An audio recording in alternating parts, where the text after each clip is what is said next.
lot of reasons. One is if you aren't growing, if your income isn't increasing with how much liquidity they're putting into the system, even if you make the same amount of money on paper, you're actually becoming poorer. The Prime Minister of the United Kingdom said people won't be able to work in the UK without a digital ID. And then in the Good, I don't want to work anyways. Yeah, and especially not in the UK, right? Ladies and gentlemen, welcome back to the I Love Prosperity show with All American Assets, a physical gold and silver company. My name is Gabe Green. I'm a Forbes Business Council member and the owner of All American Assets, where you can buy real physical gold, silver, coins, bars, rounds by calling the number on your screen. Now, if you've been subscribed to this channel for a while now, you've probably been wondering, where the heck has Jake Ducey been? And I have been as well. I mean, why hasn't there been anything new uploaded to the channel? I believe that, Jake, you did some of the best interviews that YouTube has seen when it comes to the precious metals markets, central bank digital currencies, and just overall the wealth transfer that we're seeing take place. So it's incredibly great to have you back on the I Love Prosperity channel. Well, thank you. Thanks for having me, Gabe. And I'm glad that you are taking it to another level. You know, the channel, some of the reason that I think people really enjoy the content is because I made the channel purely out of my own curiosity. And that's not to say there aren't tons of other awesome channels that were put out great content, even though it was constructed with a business in mind. I just wanted to make sense of everything. And I think that really landed because we're all trying to make sense of it. And it's also why I'm excited for you to take it over, because, you know, you have that same curiosity and that same, your mind is always focused here. And it's going to be awesome. So thank you. Yeah, well, and really quick before we dive in, for those that are listening for the first time or they're longtime listeners of the channel, as I said, my name is Gabe Green, and I'm the owner of All American Assets. So we help people protect and grow their wealth by owning real physical gold and silver and gold IRAs. And Jake, again, thank you for trusting us to carry this torch forward. With all that said, let's jump into it, because these last 2 years since you uploaded any content on the channel have been nothing short of crazy. Gold and silver prices have doubled. The UK announced a digital ID that will be mandatory to work. And Vietnam froze 80 million bank accounts for those that didn't comply with their new digital ID. So when you step back from uploading content to this channel, did you expect the world to shift so fast? I mean, inflation, currency devaluation, central banks buying gold, digital IDs. Do you think it's part of a larger planned transition towards a new financial system, or is it just bad policy finally catching up? Yeah, maybe it's a bit of both, right? You know, if you were watching this channel and channels like these back in 2020, it almost seemed kind of outlandish. First of all, to consider the possibility that, you know, silver be at $50, gold be at 4,000, and you know, they're headed much higher. And those things seemed outlandish. But now we have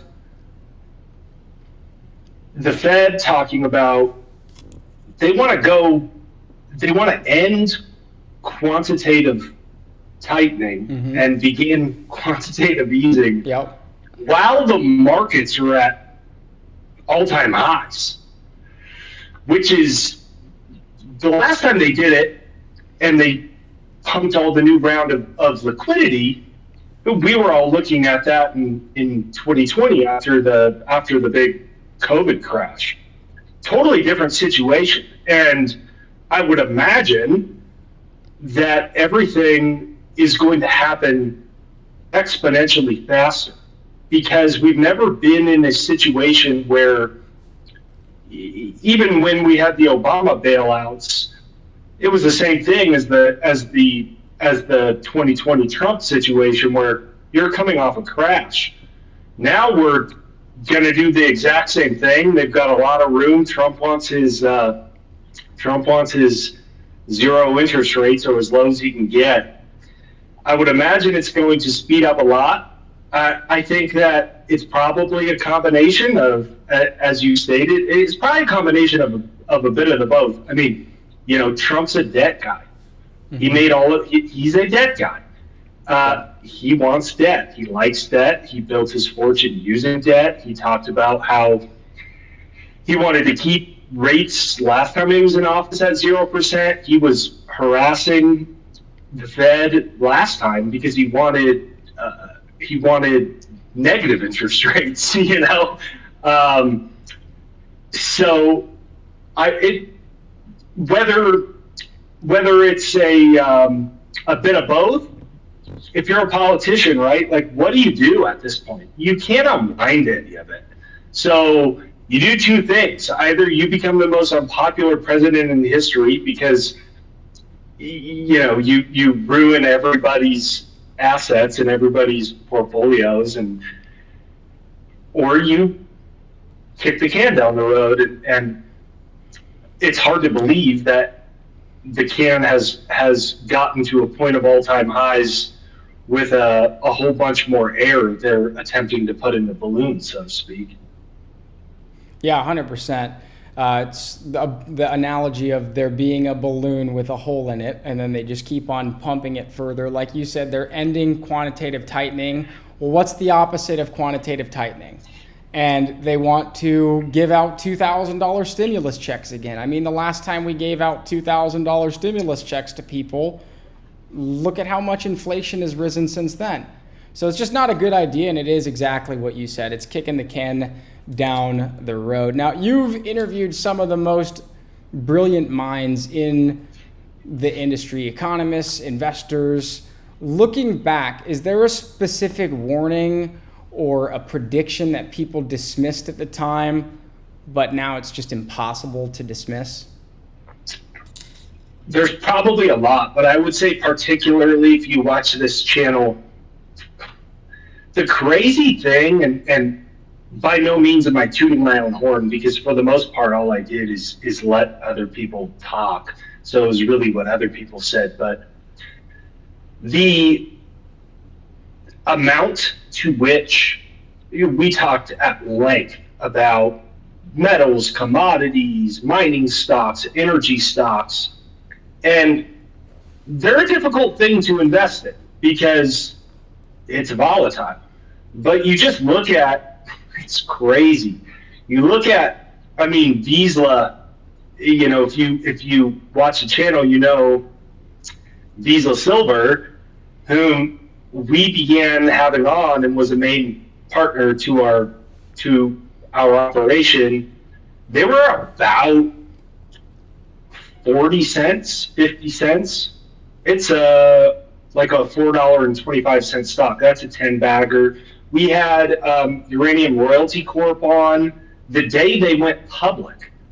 I mean, that's like a 10 bagger. Energy Fuels, American Rare Earth Uranium Company, UUUUU. That is, it came off the highs. Last time I checked the other day when I was looking at my stocks, it was like $16. It was 30.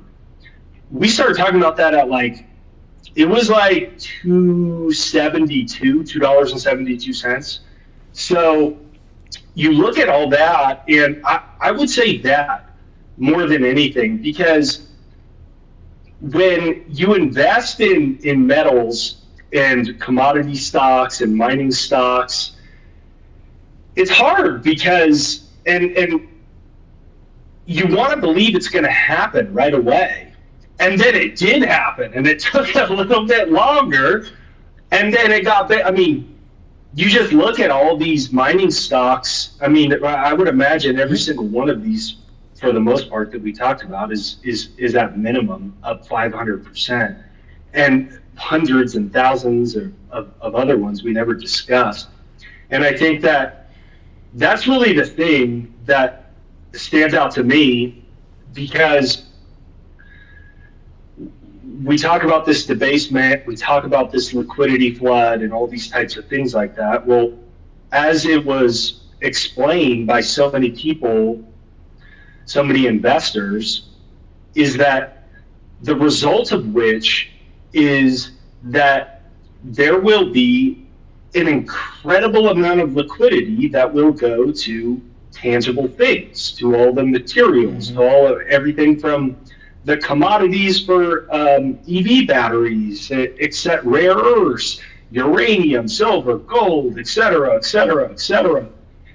And like, really, it's crazy to see that.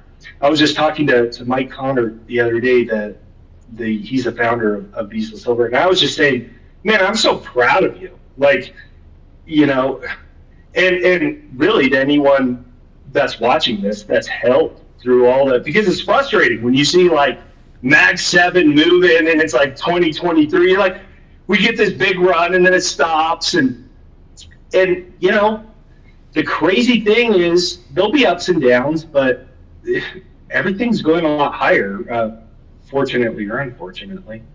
Yeah, and that's a great point. I mean, nearly, Jake, everything that you spoke about, gold prices have doubled at minimum. All of the mining companies that you spoke about have done extremely well. And so when I saw the channel go silent, you know, I had to reach out, and, you know, after a lot of going back and forth, I'm really excited to be taking it back over. So is there anything specifically that you learned along the way, maybe even before you were on the channel making content, that shifted your perspective on how the world works, how the money works?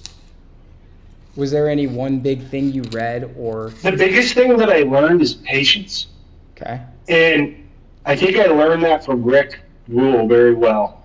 I would say that the amount of knowledge and training that I received from Rick, and just by sitting here doing the interviews that, you know, other people got to listen to, is probably worth, I mean, it's hard to even quantify. Yeah. Because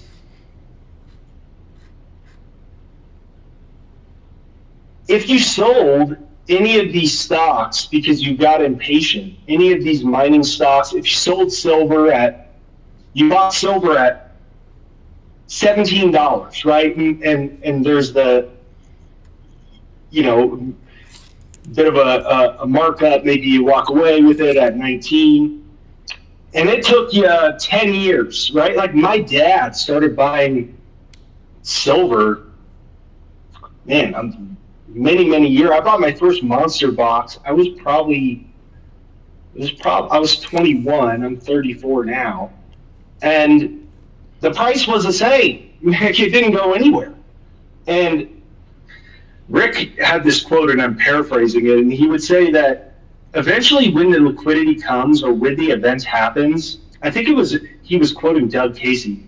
He's like, it's trying to get city water, like city water through a garden hose, like trying to get like a high pressure water system to put out a fire that a firefighter would use, but you're using a little garden hose because there's so much that pumps through.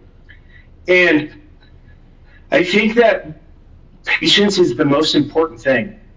And because if you get impatient, they win. And that's how they win. That's how they won against so many people in metals too, right? You know better than anybody, being on the other side of the gold and silver trade, due to the the derivatives market and the paper contracts, they were able to, for so long, dampen moves, and it became this funny thing where it's like, okay, Sunday, silver was up, X% the previous week, bam, Sunday night down. And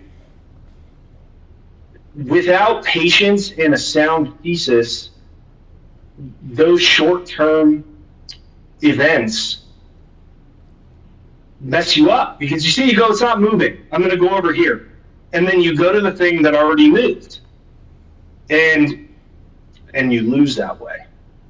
Yeah, I think that's especially important for people to understand right now. I was reading something, I don't remember even who it was from, but in a cycle in metals or currency debasement, when we see prices rising rapidly like they are, the last large part of gains happen in a very short period of time at the end. I don't even believe that we've seen that yet. We've got JP Morgan saying that $5,000-$10,000 gold is possible. Morgan Stanley saying that the dollar is going to drop further and gold prices are going to go higher. So, I think you're 100% right. Being patient, holding on to the asset. If you bought silver at 17 and you sold it at $21, well, you're upset now because silver's a whole lot higher, right? Same thing with gold prices. They were $2,000 2 years ago. Now it's $4,000 to buy an ounce of gold. And chances are, if the dollar continues to trend in this direction, if they turn the money printers back on with quantitative easing, we're going to see parabolic moves, and those parabolic moves are probably going to happen at the very end of the cycle, is what I believe. There's also I believe too that what's important to keep in mind is short-term cycles or waves versus long-term.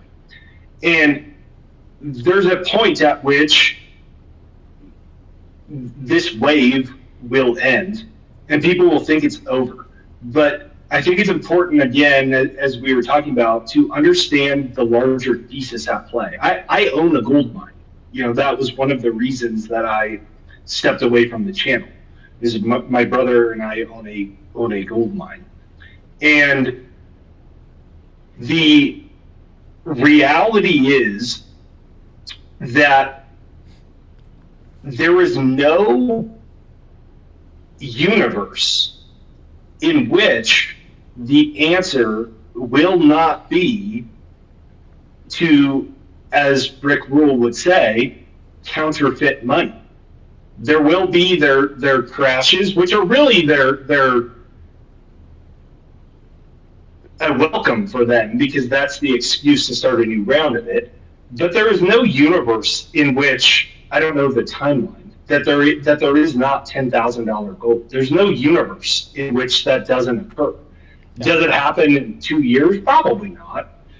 We'll probably go through another crash. I don't know if gold will be $5,000 when that happens, or $6,000 or $7,000, and then there'll be a little crash, and there'll be this short window where there's how it always happens. There's you have 30 days where everyone's freaking out, everyone thinks everything's going to zero, and then everything just V-shaped straight up again, and then it's the new wave of it again.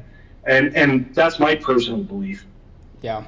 I mean, when we were at $2,000 gold, $5,000 felt really far away, and it felt like we'll probably never get there. Now we're at $4,000. It seems like it's inevitable and likely going higher. There's been a major push towards digital money. As I mentioned just at the beginning, the UK just came out with a digital ID. I'm not sure if you saw this. I'm going to share my screen so you can see. But the Prime Minister of the United Kingdom said people won't be able to work in the UK without a digital ID. And then in the... Good, I don't want to work anyways. Yeah, and especially not in the UK, right? But on top of that, Vietnam, in the same week, this just happened in September of 2025, Vietnam shut down 86 million bank accounts. And what it says here, that's unbelievable. It says that they began to crack down on bank accounts that failed to comply with their new mandatory facial biometric system. So they just shut down their banks if they didn't set up their biometric face ID. And in the UK, you can't work a job without a digital ID. And this is something that you talked about a lot and your guests talked about a lot on the channel. Years and years ago, it seemed like a fairy tale, but now it's here. And the Eurodollar is officially being announced to come out in 2029. And these are the events that we're seeing happen all around the world right now. What do you think the average American doesn't realize about how this could impact their freedom or their finances? Yeah, I mean, if you watch this channel, we talked about it at great length, to the point that, honestly, one of the things that once I bought this gold mine with my brother,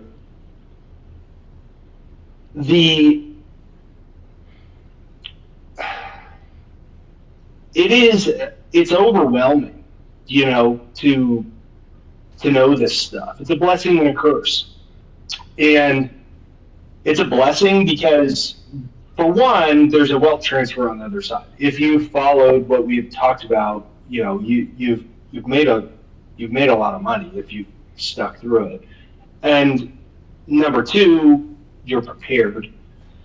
But number three is the curse side. It was really heavy, right? Because it's like, you don't want to believe it, but it's obvious. I mean, look, Vietnam, as you just showed, did that. And I think that from what I can gather, it seems like in the United States, one of the ways that they'll kind of try to keep everything going is through stable coins. But the stable coins are going to be essentially a way to prop up the treasury system and keep a demand for dollars up. And there's a lot of people a million times smarter than me on the subject, and I think that would be a interesting video for you to explore in detail in one of your own videos, and to seek out some other individuals that have studied it at great length. But I think that the reality is that it is not everyone, but there is a large group of people in power, not all people in power, that want total control over the financial system and total control over us. What you do, how you spend your money, and more importantly, that it can be shut off. And we talked at great length about, it was in 2020 was when China first rolled out their pilot program of their digital wallet. Mm-hmm. And basically they did it was like a NBC story, and they were highlighting people that got their money turned off because of their social credit score system, and then they couldn't take the train and they couldn't buy food, all these types of things. Yeah. And we're moving in this direction, and I think that there's a lot of people a lot smarter than me that can break down the ins and outs of what's happening. But to full circle your question, the world is changing faster and bigger than any of us can realize. Even myself and you watching this that are educating yourself in this way, I would imagine that in some ways it's even surprised you at the speed at which things are occurring. And the result is, as I always talked about, that means you got to prepare yourself. And the way you prepare yourself is Number one, you need numerous sources of income. And it was one of the main things that I would always want to talk about for a lot of reasons. One is if you aren't growing, if your income isn't increasing with how much liquidity they're putting into the system, even if you make the same amount of money on paper, you're actually becoming poorer. Mm-hmm. The second reason you need that is due to changing social and political things. So having multiple sources of income is imperative. And then how else do you prepare for that? You prepare for that by having assets. And whether that is physical gold, physical silver, whether that is mining equities, the next hot play that I'm personally invested in is data centers, AI data centers. And what's going to happen is when they continue to print more and more money, the money is going to flow in the ways that they want it to flow. And the way that they want it to flow is that they want mass AI. They want robots that are going to, and AI that are going to replace ultimately the vast amount of labor in America.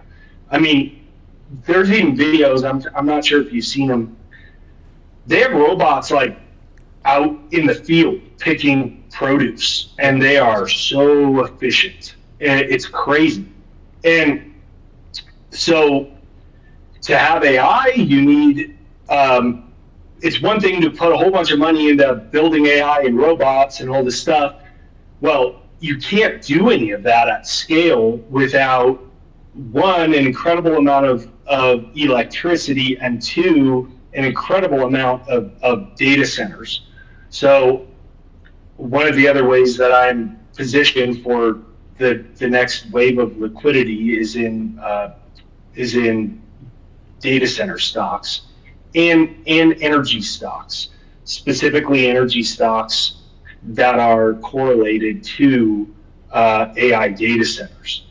And I guess I could go on at length, but I think those are a couple of the primary ways to prepare yourself. And don't get yourself too caught. I got so caught up in what was happening, and I think that you want to study, you want to know what's going on, but you need to make sure that you're taking care of your health. You need to make sure that you are taking care of your family. I now have 3 little girls, and you need to get in the best shape of your life, not for any other reason than you can't win if you're so bogged down that you don't feel good. Yeah. And that was what happened to me. That was one of the reasons that I had to step back. Yeah. Well, I think that there's a lot of great things that I've taken from this. I mean, one of them is going to be patience. You got to have patience. And another thing, it sounds like you want to be diversified. I'd love to sit here and ask, I mean, do you think that there's still time to be prepared and things like that? Things just never work or crash or anything that fast. That being said, do you think that there's still time to prepare away from the US dollar continuing to lose its value for people that have, money in the stock market? If the markets drop 10 or 20%, like what Morgan Stanley is saying could happen right now, or Goldman Sachs is saying could happen right now, is there time to get out of the markets before that happens? Absolutely, yes. The idea that I always like to tell people to think about when it comes to the mining stocks, especially because there's mining stocks that you spoke about on the channel that went up 300% or more, right?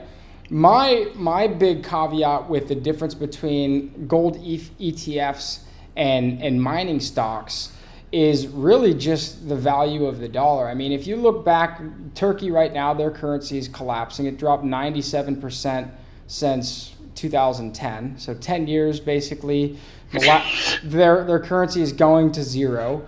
Venezuela, just a couple decades ago, their currency went to zero. So you could have had $6 million of a gold ETF in your stock portfolio, in Venezuela, and it wouldn't have even bought you a cup of coffee because the underlying currency completely lost its value. You could only sell the gold stock or the other stocks in your portfolio for dollars. Like you said, you own an actual gold mine. You own the gold ETFs and the physical gold. So it's important to be diversified because while there are insane gains that you can see in an environment where money is flowing into assets and those stocks are doing well, you should absolutely own and hold stocks. You should absolutely own and hold gold mining stocks. But it's important to understand if all of your money right now is in a brokerage account or in the bank and you're just buying gold in that way, you're really not diversified at all because it's all paper that's tied to a currency that's losing its value so fast. And so I think it's important to be diversified, but truly be diversified by owning not just a security version of the metal, but also having the real physical version of the metal in case the dollar does continue to go down. I mean, we spoke earlier about $10,000 gold. If gold hits $10,000, that just means that the dollar is worth a whole lot less. So even if it reflects on your statement that you've made more because you have $10,000 gold ETF in your account, right? It doesn't mean that you've preserved your purchasing power because the dollar is all that you can trade your gold ETFs for. I'd like to get your take on that. Yeah, I think my view is that one, I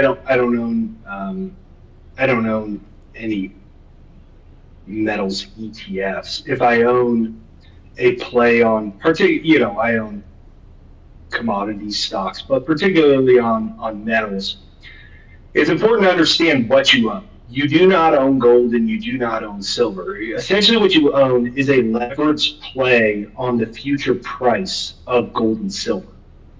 And if you are buying something like that, then that means that you have the hypothesis that the price of gold and silver will be higher. Therefore, you have a leveraged play on the price of it. But again, you do not own gold and silver. And as you said, the risks to the global financial system, of course, seem to be more significant pretty much every year, which is not a fun thing to think about. And for me, I mean, at one point, I didn't even own a single thing other than physical gold and silver. Every individual is going to be different, and I know that that's something that you work with is helping individuals craft a plan that works best for them. And it's imperative ultimately to, I think, know you as an individual. I have a high risk tolerance. And so in order to not mentally snap, it is important for me to have physical assets that I own. I've never stored metals, even in a third party, personally. As you can imagine, that gets a little bit difficult when you own a lot of silver, particularly, which I always owned more silver than gold.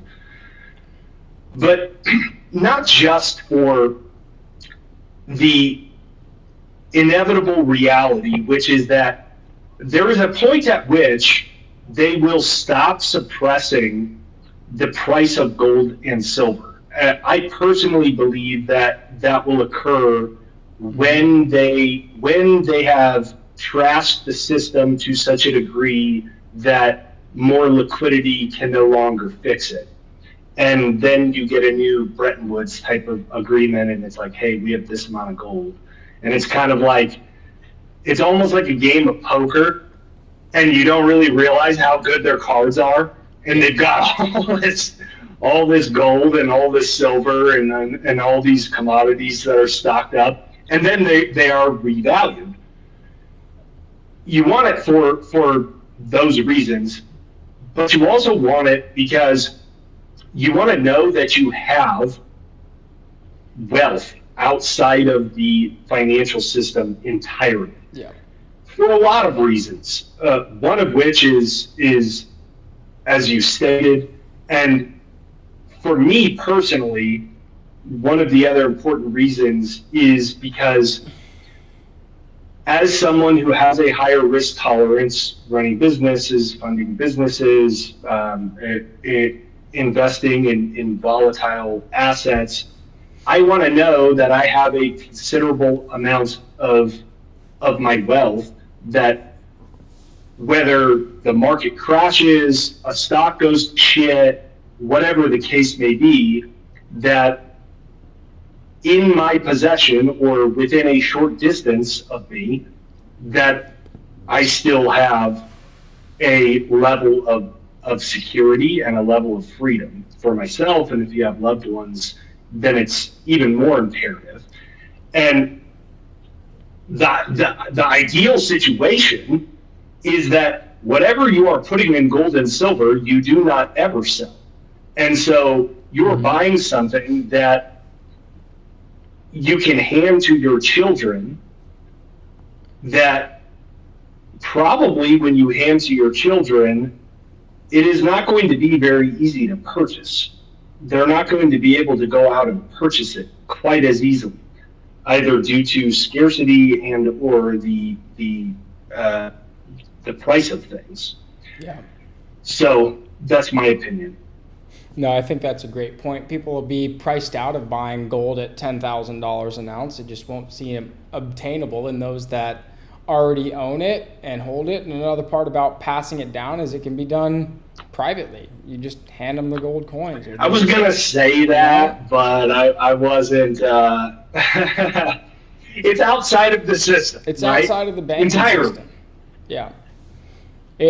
I've looked at gold as a never broke again stash to have, because it's never going to go to zero. And if I own this gold outside of the system, outside of my savings or whatever I need to sustain myself in my day-to-day livelihood, if things hit the fan and everything else went to zero, I'm still fine. I still have something to fall back on. And a lot of people just don't have that. And I think that a lot of people don't have anything of value outside of dollar-denominated assets. And that's really more where the question was focused is, I mean, do you think that there's still time to get out of dollar-denominated assets? Do you think that people should be thinking differently about buying dollar-denominated products as opposed to assets? Yeah, I would differentiate it personally as one is an investment, which is whether that is a some form of an equity. To me, there is a appreciation in metal, in gold and silver over a sustained period of time. Mm-hmm. But I look at gold and silver as my savings, as my money, and I don't look at a mining stock or a data center stock, even if it's been up X percent. It's not. I don't look at it as money. That is a percentage of my portfolio that I would categorize as an investment. And so, is there time? Yeah. I'm not sure there ever won't be time. There will be a time when it is a lot more expensive because the ROI on short-term negligence is that there is a higher cost in the future. and to the degree to which that cost is anyone's guess. But is there time? Yeah. I think what's important is to take inventory of your annual income, your net worth, your assets less debt, and to ask yourself, number one, if everything goes to shit, what do you have? And then number two is to look at everything on a percentage basis, because it would be easy to, we flash forward to the future and gold's $10,000, let's say. And one person might say that's expensive. And another person might say, I have $100,000 in net worth. And I need 25% of my net worth in something that will not evaporate. So they're looking at the price of the asset to decide if they should buy it. They're looking at a organized plan on a percentage basis of where things go. And for me, that's always worked really well. Here's my percentage of which that is savings, which I don't save in a bank. Here's my percentage of which that I invest. And I think that for me, my opinion is that it is important to consider looking at it like that, because when you look at things like that, then you are looking at things in a much healthier way, because the ultimate goal is to have a percentage that you have allocated which is outside of the system. To me, physical gold and silver. And so whether the price was $5,000 or $10,000, you still have a percentage basis at which I'm still going to buy.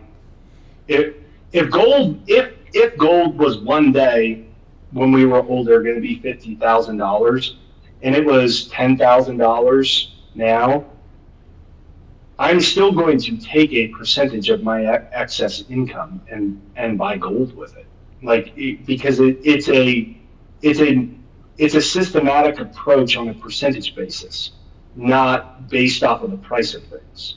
Yeah.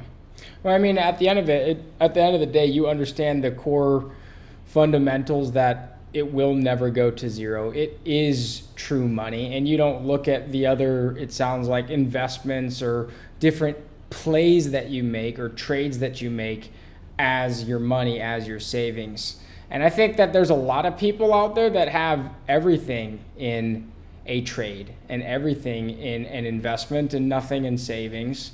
And that's why, again, I would look at buying gold and silver in the same way you would, as a never broke again fallback plan. If even Rick does that. Rick told me one time off air, asked him for some advice. And I'm sorry to cut you off, but it reminded me. He told me that off air one time. And I was like, hey, and I was like almost getting an impromptu, financial mentorship from him. And he said, you need X. I forget if it was, if he had told me a percentage basis. I forget some of the details. Mm-hmm. But he said, I don't think he called it a never broke again. I think he called it my FU stash. And that was totally allocated to physical metals that he had, that was on a relative basis to his spending habits, his income, his lifestyle, that was not going to be cashed out. It was not going to be sold, and it would be upgraded or changed based off of, if his net worth drastically increased, then, he'd take more out of it. And that was one of the first things that he told me to do. Yeah. Well, I'm set up in a similar way. I sell gold and silver for a living. So, Jake, I appreciate you coming back on the channel, and I'm sure we'll have you back on sometime again in the future. I know the audience has certainly missed you. And this is, it's good to have you back, and I'm happy to be taking things to the next level here. So Yeah, I'm grateful. I'm grateful that you are. Um, I'm grateful that the if you're watching this, if you're watching this, you will have seen video from me prior giving an update.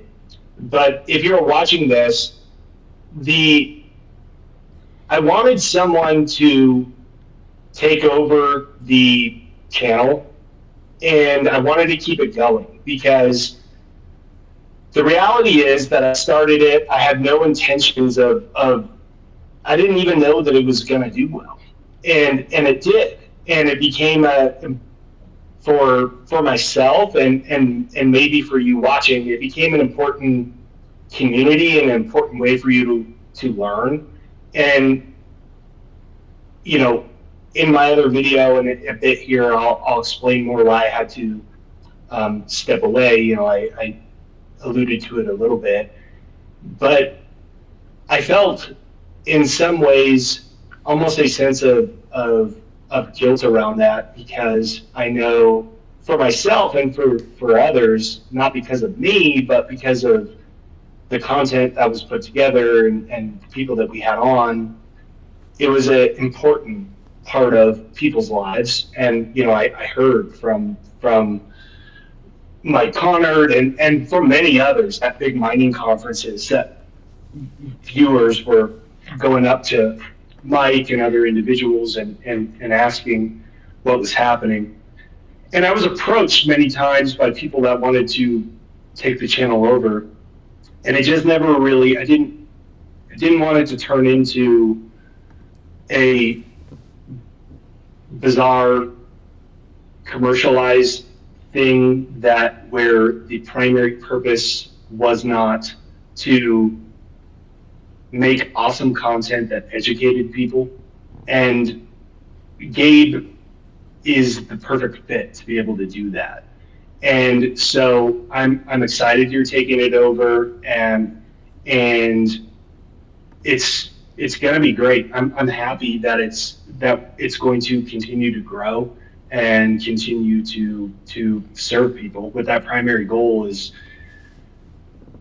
hey, nothing's making sense. What do I do? How do I make sense of this? And how do I prepare? And you're the perfect person to do that. yeah, and I mean, ultimately, I'm going to be talking about the things that are concerning to me and that worry me about my financial future. And a lot of those things are the same things that your audience and you have been doing research and talking about for quite some time. And in my opinion, things have gotten nothing but worse.